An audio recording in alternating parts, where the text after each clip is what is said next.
একজন ফিমেল একজন দাদা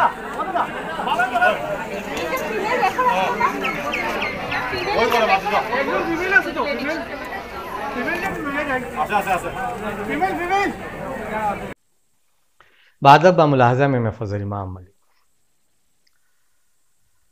शायद आज़ादी के बाद ये पहला मौका है कि दो राज्यों की पुलिस के बीच गोलियां चली। ऐसा लग रहा था कि दो राज्य नहीं, दो देशों के बीच गोलियां चल रही। हो सकता है कि केंद्र की सरकार इसे भी नेहरू जी की देन बता दे, क्योंकि हर नाकामी को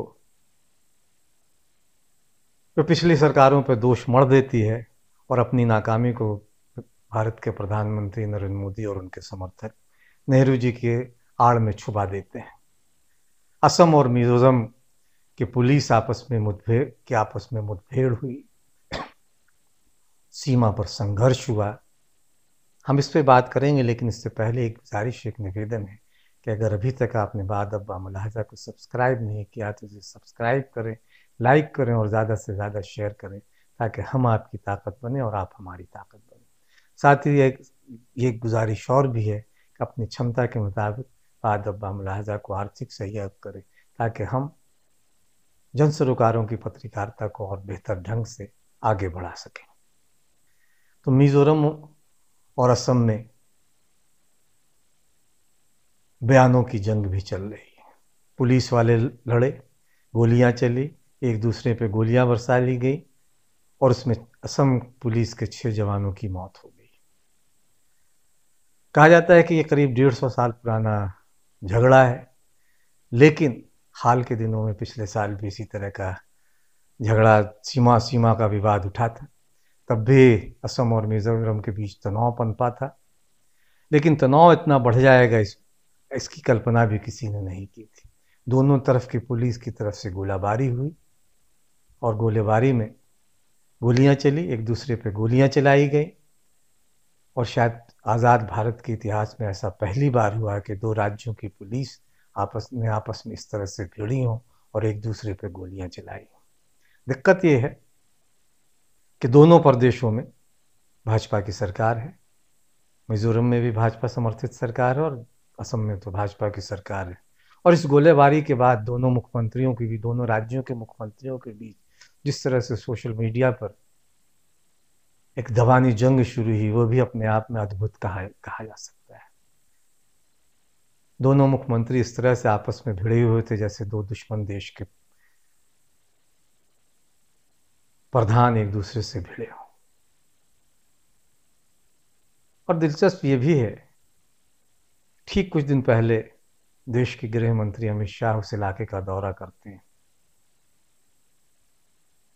पूर्वोत्तर के दौरे पे थे और उस दौरे के फौरन बाद इस तरह की घटना सामने आना अपने आप में बहुत गंभीर कहा जा सकता है। कहा तो ये जा रहा है कि मिजोरम की आर्थिक नाकेबंदी कर दी गई, सड़क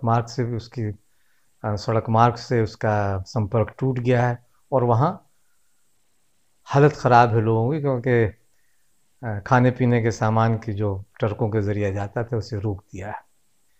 मिजोरम ने गुहार भी लगाई है केंद्र सरकार से कि इस नाकेबंदी को ख़त्म किया जा सके।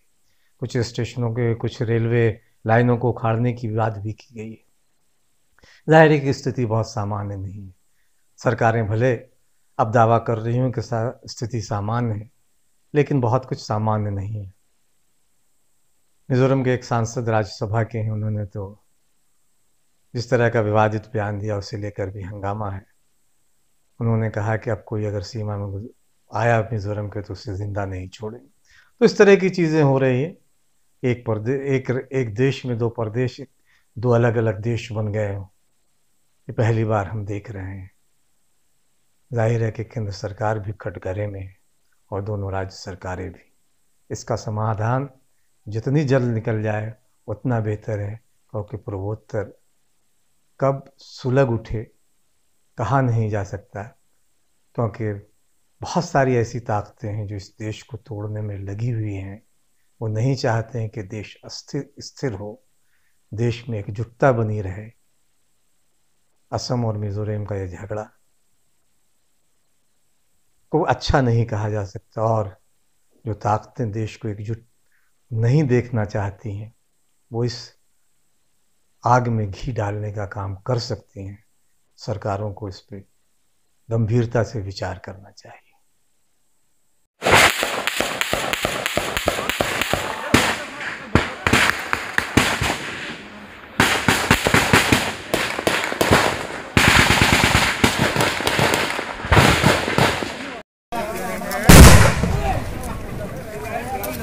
Cái này tụt lỗ anh lỗ kìa.